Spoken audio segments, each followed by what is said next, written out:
Hello and welcome to this training video on fundamentals of supervision and motivation for the new supervisor.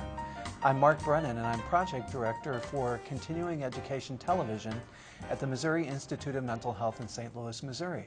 And with me today is Amy Block, who is a former practicum student here at the Missouri Institute of Mental Health. She is an organizational development specialist at Maverick Tube Corporation in Chesterfield, Missouri. She has 7 years of experience in human resource management in a variety of industries, including biotechnology, pharmaceutical, and energy. Amy has managed core human resource functions, including employee relations, organizational and leadership development, recruitment, and benefit and compensation administration. In addition to her bachelor's degree in psychology from Washington University in St. Louis, Missouri, Amy earned her Master's of Social Work in Organizational Dynamics in May of 2005 from the George Warren Brown School of Social Work at Washington University. Hello, Amy, and welcome to the program. Thank you. It's good to be here. I appreciate the time and energy it's taken for you to come and share some of your knowledge and expertise with us. I guess a pretty good place for us to start in terms of organizational development and human resources would be for you to talk to us a bit about basic supervision and motivation for new and inexperienced supervisors. Yes, I'd be happy to. Supervision can often be a very daunting prospect at the beginning for someone who hasn't done it before. And I'm here to try to dispel some of the myths and to give people some of the best practices that will enhance their skill set so that they can be successful in their new role. And what I like to tell people is that patience is critical at the beginning. It's important not to take on too much, and that it'll come to you and it will feel more natural as you begin to get comfortable in the role, working with your new staff. And then ultimately most people come to really appreciate the richness of the supervisory capacity in which they serve. So talk to us a little bit about some important things new supervisors need to know. Well, patience is critical. Starting out, it can be a little bit rocky when you don't know what you're doing. You feel overwhelmed and unprepared. But an important part of good supervision is understanding motivation as a concept. And motivation is really at the core of good supervision because it ensures that the troops that you're managing are well prepared and inspired to do the work that you need them to do to be successful as a group. So can you give me a couple of examples of how you might inspire or motivate your employees? Sure. Well, there's an old school model of supervision that's more of like a babysitting where you oversee the day-to-day function of your group, correct mistakes. It's more of a disciplinary function. And the newer model is what I'd like to emphasize today, which is more of a coaching model of supervision. And that serves the important purpose of that motivation that we talked about. And the way that coaching looks is it's more of an empowerment-based model whereby you work with an individual's strengths and you help them to become successful by giving them the tools that they need to do their jobs well. And instead of making decisions for them, you empower your staff to make their own decisions and to learn how to problem solve independently and amongst themselves so that you're therefore less involved in the day-to-day operations and not doing so much of that moment-to-moment monitoring that is reflective of the old school supervision style. It sounds a little bit like mentoring. Exactly. Mentoring is a critical component of good supervision, and new supervisors often underestimate the power that being friendly and being a role model can bring to the supervisory experience. Kind of brings me to the question of motivation and trying to figure out what exactly is motivation and how do supervisors learn the skill of motivating employees? Well, it can be a challenge to motivate people because everybody brings a different inherent level of enthusiasm for their role as well as a different kind of experience a different skill set that they offer. In order to balance those differences and create an environment for everybody to be successful, it's important that as a new supervisor you figure out how you're going to run your department and communicate that clearly to your team. If they understand the rules and the way the processes are going to go, how decisions will be made, they're more likely to be engaged, particularly if they have a role. I'm a big champion of giving your team an opportunity to remain involved in the day-to-day decisions as appropriate and to the extent that their responsibilities and their skill sets permit, because that level of engagement can be very motivating. Is there a certain level of genuineness that employees kind of pick up on their supervisor that would lead them to believe they're actually motivating through their own abilities? That's right. By setting a good example and by showing up for work, ready to go, being prepared, being respectful of other people's time, you set a high bar, set a solid example for your team, and they will be more likely to follow you if you are yourself inherently motivated and prepared and competent in your own capacity. So can we think about supervisors, a new supervisor? What can a new supervisor do to address work performance problems with the staff? Well, when problems come up, you are going to have to adopt disciplinary measures.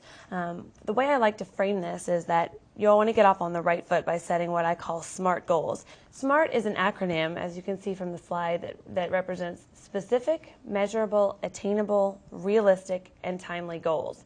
And I'd like to go through an example to make this point a little bit more clear, because I think it's critical to set good goals at the beginning to create a clear performance expectation.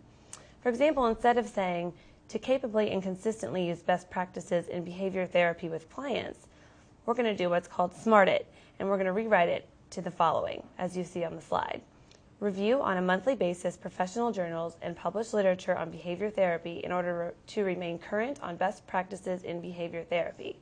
Maintain a log of trends in the field and how they can be applied to the role of behavior therapists to best serve clients. Clearly, the difference there is that the goal has evolved from being very nebulous, somewhat non-specific, to being very clear what you expect them to do, what it means by staying current with the literature and to keep up with best practices. And to get back to your question, once you've set clear goals, when you have problems, you have those goals to rely on as a backdrop from which to build your performance conversations that can be difficult for new supervisors to have. It's very interesting you bring up this acronym, because it's the same acronym that's used for rehab planning when staff are learning how to write and develop rehab plans for their clients. We ask them to make the goals SMART: specific, measurable, achievable, realistic, and time-oriented. And so it's interesting that you bring up the same acronym that also applies for staff. That's exactly true. It's important, and I think as a supervisor, that you understand that the work of your staff, this will mean something to them because they have some familiarity with using this in their own work in many instances. Mm-hmm. So from this, when you do have a disciplinary problem that needs to be addressed, you can refer to the goals and identify where the gaps are. Give the employee an opportunity to explain why or why not the problem may not be solved. I have some additional slides that kind of walk us through a performance problem that may make this point a little bit clearer so that we understand what we're talking about when we talk about progressive discipline. Well, would you like to talk about that then? Please. Step 1 is known as verbal counseling. This is when you as a supervisor will use specific terms to draw attention to a problem. For example, say, I've noticed that the case notes on the Jones file have been late for the past 3 months. Or, Mrs. Jones called our office and indicated you've missed the last 2 home visits. It's important that you always want to criticize the behavior and not the individual when you're drawing attention to a performance problem. From there, you provide an opportunity for the employee to explain why those case notes may or may not have been provided in a timely manner, and then restate your expectations that these will be provided and supplied to the file on a timely basis, and the two of you can brainstorm solutions together for solving the problem. From there, if you look at the next slide, written counseling would be the next step if that verbal counseling failed to solve the problem that you're trying to address. And again, I want to restate here that the Department of Mental Health has forms, policies, and regulations that you'll want to be sure that you are within, and I'm speaking more from a general process perspective. Okay. Involve human resources anytime you're going to do written counseling. It's important from a legal perspective that you are documenting any conversations you have about an employee's performance, because in the event that you end up at termination, you'll want to have a clear paper trail that indicates that you've been dealing with this problem. Documenting problems in writing is critical. Again, don't make it personal, and develop written plans of action to solve the problem instead of dwelling on past issues. And finally, as the last slide suggests, you may get to the point where you need to do a final warning or ultimately terminate the relationship with your employee. Again, always involve human resources due to legal concerns. Your organization's legal department may also become involved if necessary. Anytime you're delivering a final warning or a termination, you want to be very organized and well prepared. Mm-hmm. Be firm with your employee. This is a difficult thing to hear. If you do a termination, it's important to allow the employee to depart gracefully and without embarrassment, and have a message prepared for your team once that person has left the group. You'll want to handle the questions of how is the new responsibility going to be divided. You know, through all of the difficulty I think that supervisors have to experience with employees that are having problems, the one thing that I've heard that you said that rings true is this idea of being descriptive rather than evaluative, in the sense of helping the employee identify behaviors that did not happen or that did happen that are problematic. And it sounds like you want to always encourage the employee to save face, so to speak, but to also understand where there might be some difficulties. Is that accurate? That's very true. It's very important to depersonalize your message and to, again, focus on the specific problem rather than the individual, even if it sometimes feels like if it's an attitude problem that can feel more personal. But again, as a leader in your group, it's important for you to depersonalize your message. And that's always stated up front. So that if you're my supervisor, there should be no reason why I shouldn't know what you expect of me. That's right. That's again why those SMART goals are so important at the beginning, to set the expectations, and then in the event that they're not met, you have a very logical context in which to build a meaningful conversation around performance improvement if necessary. That's a wonderful idea that I think a lot of new employees and new leaders need to really get their hands around. The idea of coaching and mentoring is meant to improve performance, and there should not be any surprises along the way. That's very important. It's one other thing that you can do that's extremely valuable as a supervisor is to provide professional development opportunities for your staff. Sometimes performance problems stem from boredom or monotony or other challenges that you may not be aware of, and by offering opportunities to develop the employee by sending them to training courses such as online modules like these, or even shadowing within the organization for appropriate roles, attending off-site training courses, recommended reading lists. There are all kinds of things that you as a supervisor can do that show that you care about employee development and that you're trying to foster a sense of personal growth along the way as they make their way through their career. Well, can you help us, Amy, to understand how you might get employees to become engaged in tasks that are monotonous? That is a big challenge. Some roles, for example, being a receptionist or working on a cleaning staff, those roles can often feel very routine and there's not a lot of variation on an hour-to-hour basis in what they do. However, I do think there are things that you can do to make that work more interesting, and that is to provide a context for the work that they're doing.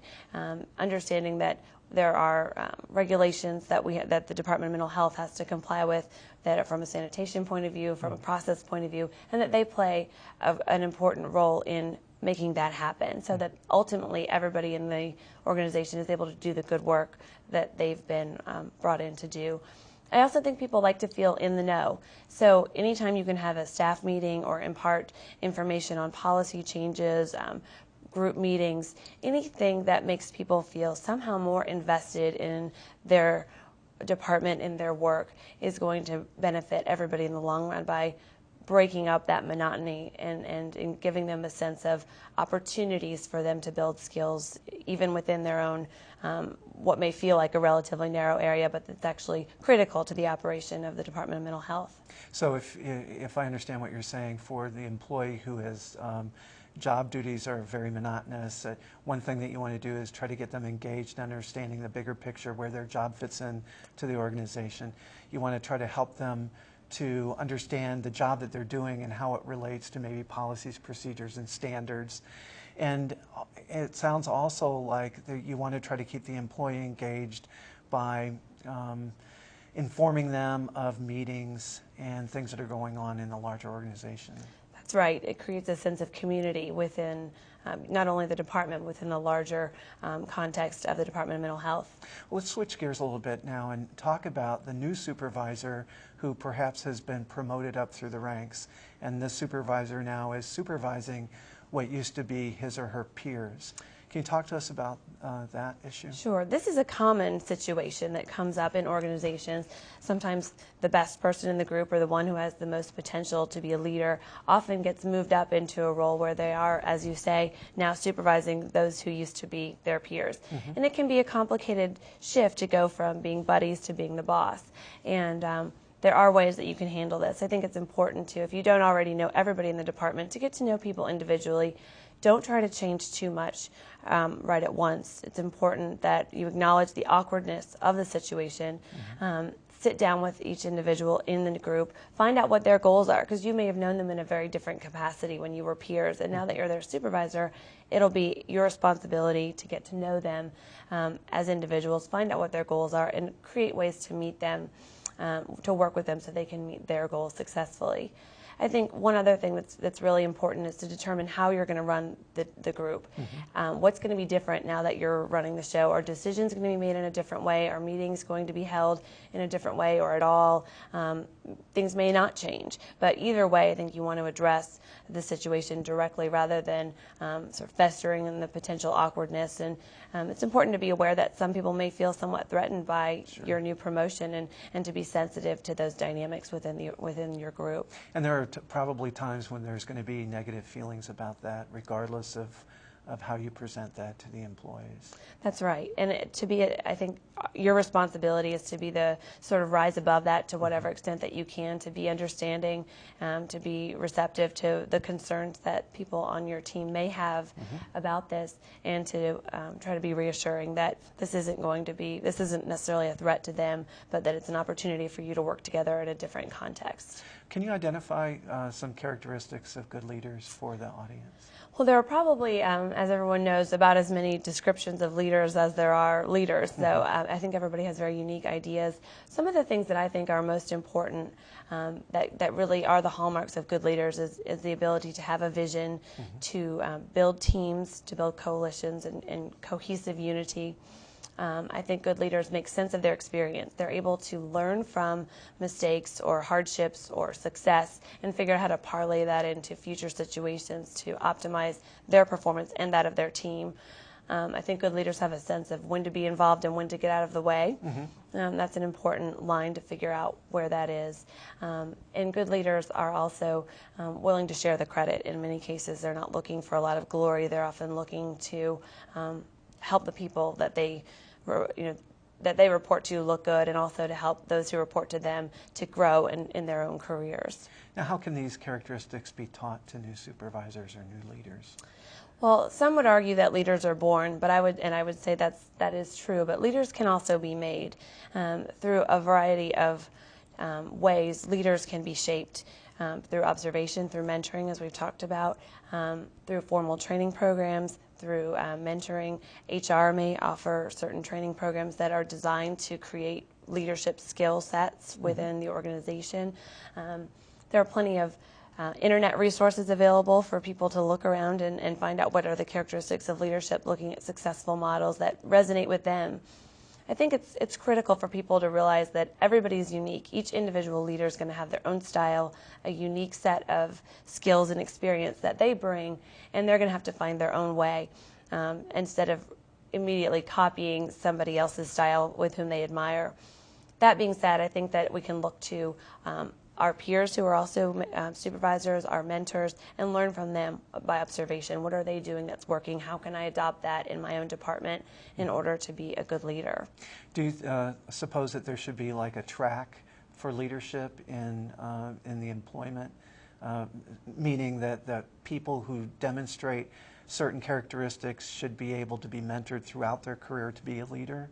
That is the new model of management, is what we call rotational leadership programs that are designed to give employees broad-based exposure to multiple aspects of the business so that they're able to learn how to become leaders, to have the knowledge in order to make good decisions, because decision-making is a critical component of successful leadership.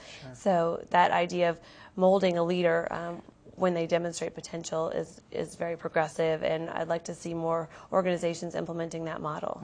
I know sometimes just because someone is very good at their job, this has been the case, I think, in some social service organizations, at least anyway.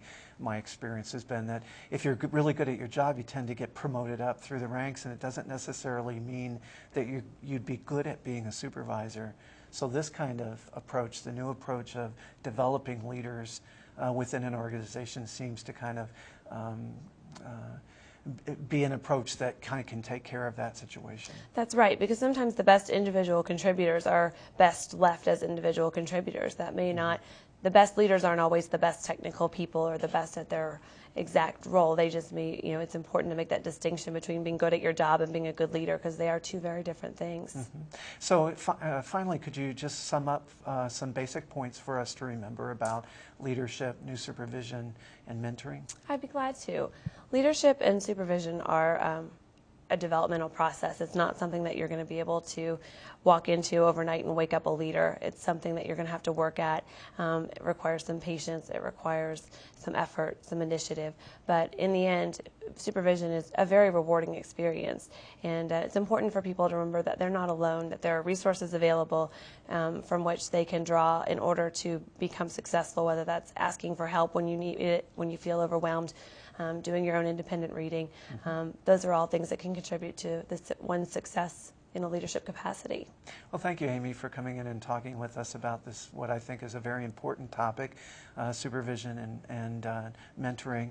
I would encourage everyone here to pay attention to the slides that Amy has brought for us, as well as looking at the key concepts and the glossary of terms, and you should have no problem taking your test. For now, good health and good luck. You did excellent.